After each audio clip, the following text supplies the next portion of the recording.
The light came on. Did you hear that? Anyone who's here, come on stage with me. You're welcome to come on stage. You can take my energy and use it and give us a sign, show us that you're here. Make a sound that we all can hear. What? Whoa! What was that? No, that did not just happen. I heard that. No, did You're spiking. It's that man. Where was that coming from?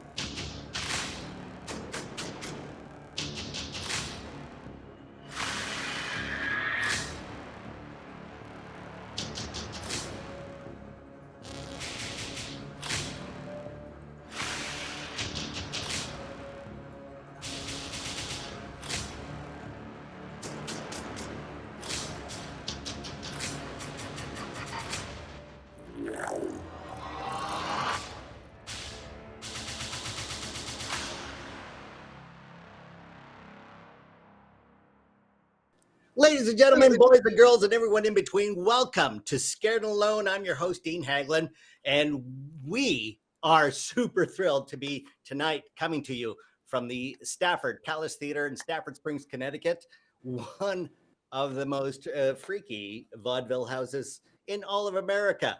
As you know, Scared and Alone is the only live, interactive paranormal investigation where you were invited to participate. So start your EVP recordings and be our eyes and ears upon this investigation. Of course, I'm not alone. We are joined, as always, with a plethora of supernatural investigators, starting with, over on the East Coast, the gentleman psychic, our very own spectral Bob Ross. Ladies and gentlemen, it's Richard-Lael Lillard. How are you? I'm well. How are you? I am fantastic. Thank you so much for joining us tonight. You have a canvas already prepared? I do have you've started. I do have. I love this space. There's a lot of interesting energy that's here. It's vaudeville, and so there's a plethora of a lot of joy. There's some sadness. It's a really mixed bag, and tonight Right. That's what I'm going to be showing. Yeah, so the Stafford Palace Theater is a historic vaudeville theater space that then was converted into a movie theater, has a long history, and we're going to learn a lot about that throughout the evening. And a lot of that history is known by our paranormal investigator from Key West, Florida. It's David L Sloan, ladies and gentlemen. David L, how are you? I'm doing great. I'm really excited about tonight. Fantastic. We will be coming to you time and time again for a lot of historical background. There's so much to this place, and it's not just the building, the land that it's on, and the surrounding land. It's intense. Wow. I look forward to that. And coming to us from Los Angeles, it is our paranormal investigator. How are you, Tammie? I'm doing very well. Thank you so much, Dean. And let's go, of course, to the bravest woman.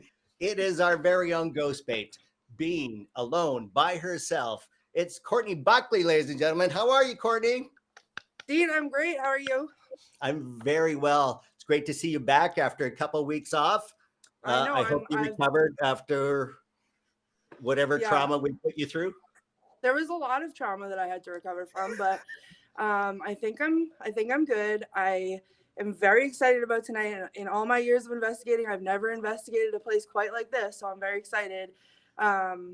David's excitement scares me, if I'm being honest. So we'll just see where the night goes.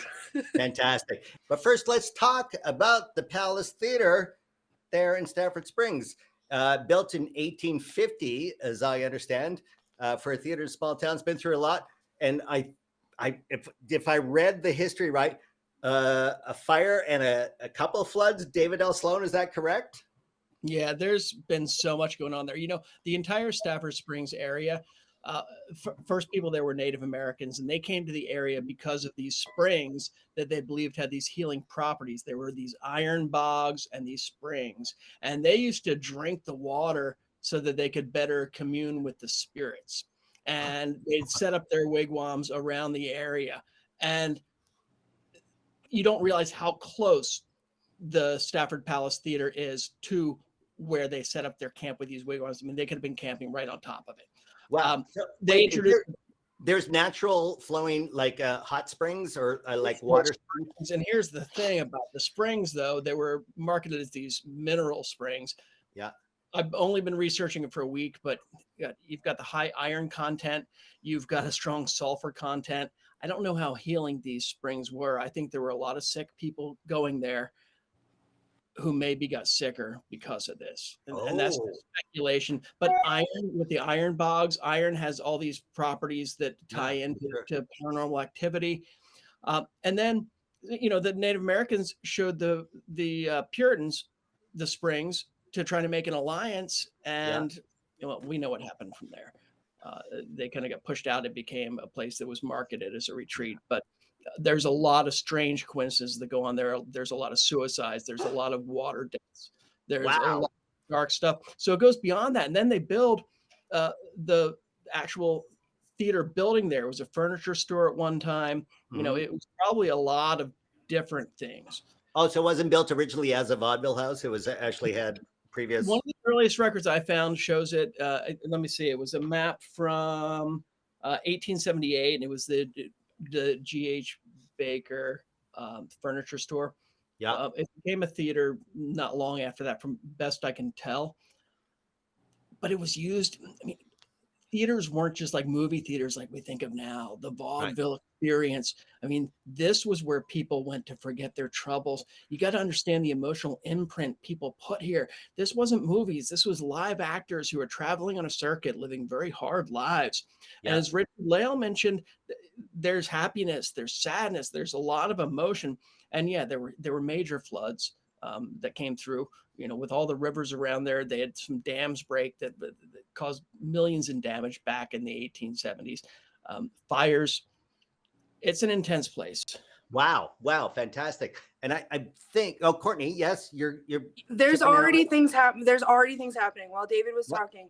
When God. when you first mentioned the fires and the floods, I've talked about this before in different episodes, that eerie like stillness, like the air isn't moving. There's fans going everywhere in here. Oh, that was a fire truck. Okay. That even was alarming. Did you see that? No. 2 lights have gone out. Not again. No, two. I swear to God. So I've been hearing this like tapping noise, which could very well be like building settling kind of but it sounds suspiciously like footsteps. So I was like looking over there while I was listening to David. And then And specifically, Courtney, where are you? You're on the ground I'm in floor. front. I'm right at like where you would enter. So you'd come in through here. The bar is right behind me. Yeah. And then the stage is behind me here. Oh, yeah. So I'm right in like the main entrance, but I'm going to tilt you up for a second. These lights right here. This one and one up here, which I think might be on now. The ones right above you? Yeah. Just And went they're out. all on a switch like together. We tested the lights earlier. This is Seth similar in to the that. comments says the spirits are aware of your presence, especially now that the story's been brought up. And with those lights going out, we know they need energy from different places. They're taking it from the lights first, and they're probably going to try to take it from you. I mean, they can have it if they want it. So you are now standing on the main floor. Yep. Already terrified. Tammie, let's throw it to you. What are you feeling? What are you sensing? Where should we go? I'm feeling like the stage area. I'm seeing men in. I'm getting the sense of men in acrobat wear for some reason. Oh, Is that weird? That is a vaudeville act. Yeah. I don't. It's like I'm seeing 2 men on stage like doing an acrobats. I don't know why, but when I think of vaudeville, I always think of dancing. But for some reason, I'm seeing acrobatics happening in this theater. Courtney, walk closer to the stage with your K2 meter and just show us what, if anything, energy-wise. Oh, what the heck? I just turned. Well, no. Oh, It's on. but it's already in the red. What? Usually when I just turn it on, like it'll spike when the light came on. Yeah. Did you hear that? I'm telling you, like I feel like a male like energy in there. I don't know what it is, but it's like male and it's strong. So I'm looking at. I brought some whiskey to share with them. But Courtney's bringing whiskey to a bunch of people who are traveling performers. It's about to get wild, Courtney. Isn't that what we're counting on? From Wait. one Whoa. Twitter freak to another, it's about to get wild.